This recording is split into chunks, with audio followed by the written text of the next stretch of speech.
Buenas tardes, profesora Margarita Segarra. Lo que vamos a explicar en este video es sobre la crisis de los años 80 y 90. Estoy acá con mi compañero Roycer para hablar sobre lo que es sobre la lectura de José Carlos Agüero. Quisiera que me comente un poco. Básicamente lo que trata de decir José Carlos Agüero en su libro Los Rendidos es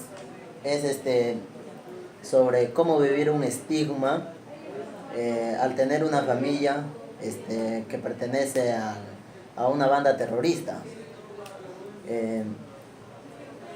Él comenta un poco sobre que, cuando uno es niño,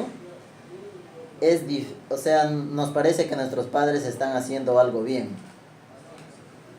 pero también al mismo tiempo afecta de una manera muy, muy drástica, porque al tener sus compañeros de estudio, siempre él comenta que le hacían como estas preguntas, ¿dónde están tus padres? O en qué están trabajando, y eran preguntas tan sencillas para él que cualquier niño podría responder, ¿no? Pero en su caso era de que él mismo no sabía dónde estaban sus padres, porque de la noche a la mañana salían y él ya sabía que estaban en sus reuniones de Sendero Luminoso, y que además no tenían un trabajo fijo, nada más salían a hacer, así como se podría decir, a cacholearse, a buscar trabajos simples, nada más con tal de llevar un pan a la mesa para que puedan qué comer. Eso es básicamente lo que comenta, ¿no? Ya, también quisiera saber cómo es que surgen estos movimientos revolucionarios en aquellas épocas.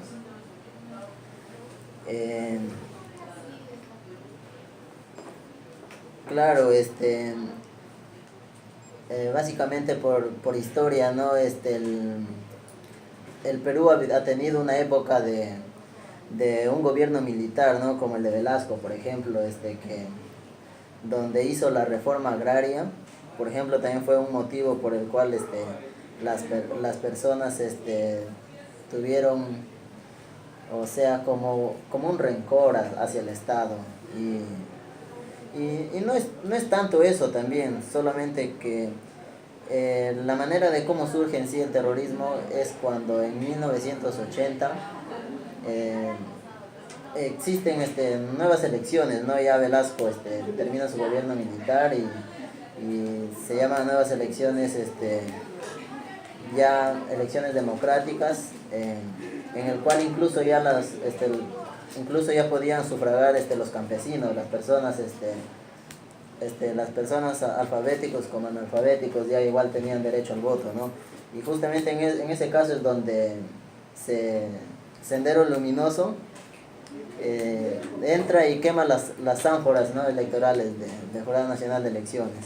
Básicamente ahí es donde el Estado declara a la región de Ayacucho como una zona en emergencia, ¿no? Y envía al ejército militar. Ya, está bien, gracias. Ahora, lo que quiero explicar yo es, a continuación de lo que él habla, es que el nacimiento de estos movimientos revolucionarios, ¿no? Esto nace en un pueblito en Ayacucho que se llama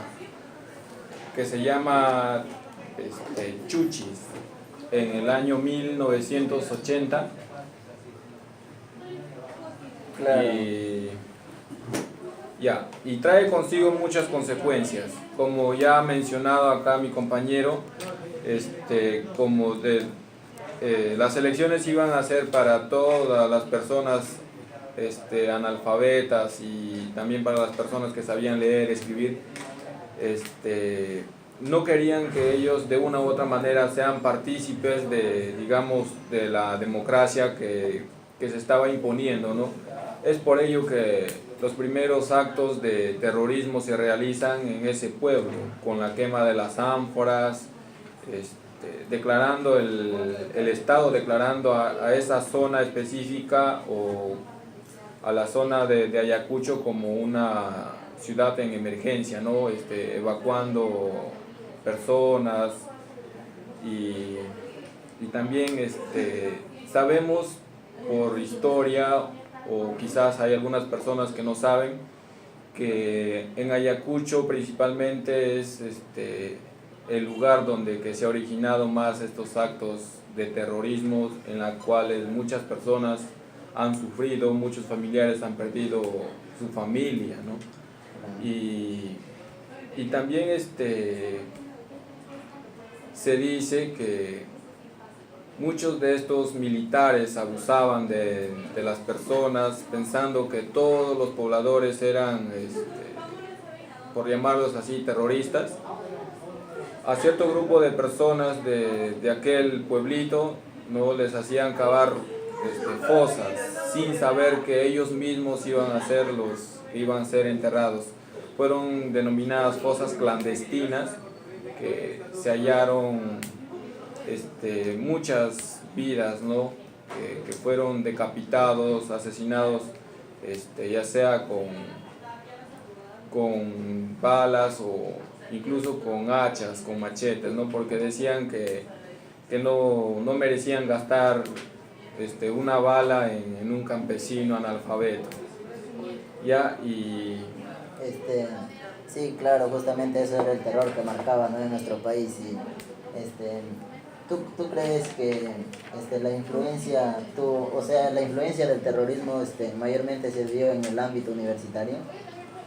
Yo creo que sí, porque los universitarios son las personas que están más propensas a tener este tipo de conocimientos, de querer cambiar una manera de ver, o sea, otra perspectiva de ver un tipo de gobierno, ¿no? Una revolución en el que podamos encontrar la igualdad para todos. Y yo creo que básicamente es por eso que estos movimientos se concentraron en los estudiantes. Ya, ¿y consideras, compañero, que las Fuerzas Armadas actuaron de manera didáctica al combatir estos movimientos revolucionarios? Por supuestamente que no, por lo que el gobierno hizo mal al enviar a los militantes, ¿no?, para combatir al terrorismo, por lo que no era una estrategia tan didáctica, que digamos, por lo que se sabe, ¿no?, que los militares únicamente están preparados para combatir en guerras, para matar nada más. Y entonces no era la estrategia que se requería en esos momentos, ¿no?, como para poder capturar, como decían, a los cabecillas, ¿no?, como lo hace el GNI después en su debido tiempo. Y claro, justamente por eso es lo que surge las matanzas también por parte de los militares, ¿no?, como son en lugar de Putis, ¿no?, donde los militares supuestamente iban a ayudar a los pobladores, y reúnen a los pobladores de la mayoría de los lugares más cercanos en ese lugar llamado Putis, y como hacen cavar así como cosas, y los matan, ¿no?, de un canto, inclusive niños, todo. Hay reportajes también en base a esto también. Ya, ok, creo que me comentaste que tenías una encuesta hacia un compañero de la universidad en el cual su familia había sido partícipe de estos actos.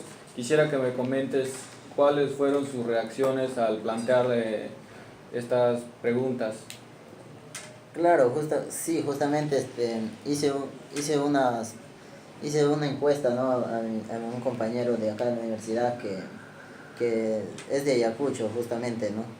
Y yo le pregunté si es que, o sea, le hice la pregunta de por qué ocurrió el surgimiento, ¿no?, qué opinaba sobre el terrorismo de esa época, los 80 y los 90. Pues él me dijo que ese surgimiento ha sido por parte de que los pobladores se sentían abandonados por el Estado, no llegaba ninguna ayuda social hacia ellos, ¿no?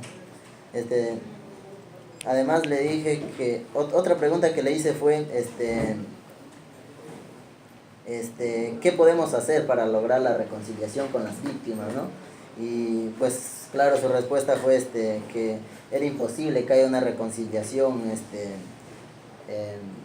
por parte del Estado hacia ellos, ¿no? Porque, o sea, ellos ven como que la vida no se compra con nada material, ¿no? Por más que el Estado les brinde apoyo, todo eso, pero o sea, no es justificable una ayuda social ya después que haya ocurrido todas esas matanzas, ¿no? Incluso me comentaba que su padre había desaparecido también en esas épocas de terror también, y por eso incluso me dijo que era como que llevaba un odio al gobierno de Fujimori, por lo que justamente se dice que en su gobierno acaba todo el terrorismo, ¿no?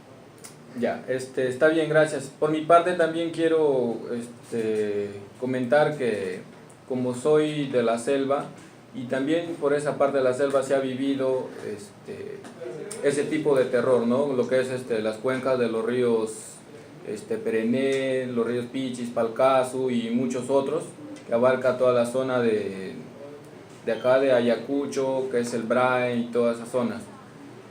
Tenía muchos compañeros que también sus padres fueron víctimas de estos, que llegaban estos movimientos, ¿no? Pongámoslo así, por decir, las cabecillas de estos grupos que comandaban, llegaban ofreciéndoles trabajo supuestamente, ofreciéndoles una mejor calidad de vida, con visiones a querer cambiar ya sea el país o su comunidad, tener otro punto de vista de ver cómo surgir, no quedarse en la pobreza, que el Estado no... O sea, era una revolución del campo hacia la ciudad. Sí, exacto. Y también es por ello que muchos de estos perdieron la vida, se vieron afectados, muchas familias perdieron en cuestión de los hijos, perdieron a sus padres, perdieron a sus madres, también los padres perdieron a sus hijos, reclutaban jóvenes más que nada para que puedan de una u otra manera seguir con esta lucha, ¿no? Y creo que la mentalidad de ellos era de que iban a hacer una revolución para que o sea, ellos iban a tratar de llegar al poder para que así sus hijos tengan una igualdad social, ¿no? O sea, miraban como que hacia el futuro. Exacto, y además que a raíz de esto todo es que en los gobiernos de Belaúnde, de Alan García, de Alberto Fujimori, como que no se llegó a una estabilidad política en el ámbito económico, ya que en el gobierno de Alan García los precios, todo se fue por las nubes, en Fujimori todo fue coimas y todo eso, ¿no? Y en este video fue lo que quisimos resaltar a grandes rasgos lo que sucedió en el Perú. Muchas gracias.